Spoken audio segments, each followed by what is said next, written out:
کیا جانتے ہو؟ تم کو پتہ ہے سب کون کر رہا ہے؟ اللہ سبحانہ و تعالیٰ کر رہا ہے، تو ہم کو کس کی عبادت کرنی چاہیے؟ صرف اسی کی عبادت ہم کو کرنی چاہیے۔ پھر تم کسی اور کی عبادت کیسے کر سکتے ہو؟ کیسے تم کسی اور کی عبادت کر سکتے ہو؟ کیسے تم پرستی کر سکتے ہو؟ کیسے تم پتھر کو پوج سکتے ہو؟ کیسے کسی انسان کو اپنے عبادت میں شریک کر سکتے ہو؟ ایون یہاں تک کہ پیغمبر کو بھی نہیں شریک کر سکتے۔ آپ پیغمبر کو بھی عبادت میں شریک نہیں کر سکتے۔ اللہ کے ساتھ کسی جملے کو بھی، انسان کو بھی نہیں، کسی جملے کو بھی اللہ کے ساتھ میں شریک نہیں کر سکتے۔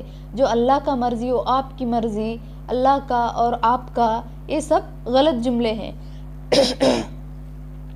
پیغمبر کو بھی نہیں بندگی کے کمان سے اوپر لے کے جانا ہے۔ کیا کرنا ہے؟ پیغمبر کو بھی بندگی کے کمان سے اوپر نہیں لے کے جانا ہے۔ کیا ہوگا پھر؟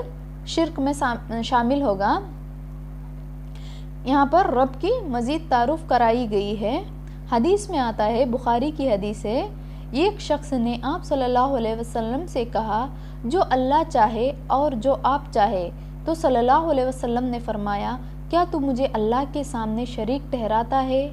یوں کہو کہ جو اللہ اکیلا چاہے۔ کیا؟ اللہ اکیلا چاہے، اللہ کے ساتھ میں کسی اور کو شریک نہیں کرنا۔ وَإِن، آگے دیکھیں، وَإِن، اور اگر، کنتم، ہو تم، فی ریب، کسی شک میں، مما، اس میں سے جو، نزلنا، نازل کیا ہم نے، علی، اوپر، عبدنا، اپنے بندے کے، فأتو، تو لے آؤ، بصورتن، کوئی صورت، من مثلہ، مانند اسی کے، ودعو، اور بلاؤ، شہداءکم، اپنے گواہوں کو، من دون اللہ، اللہ کے سوا، ان کنتم، اگر ہو تم، صادقین، سچے۔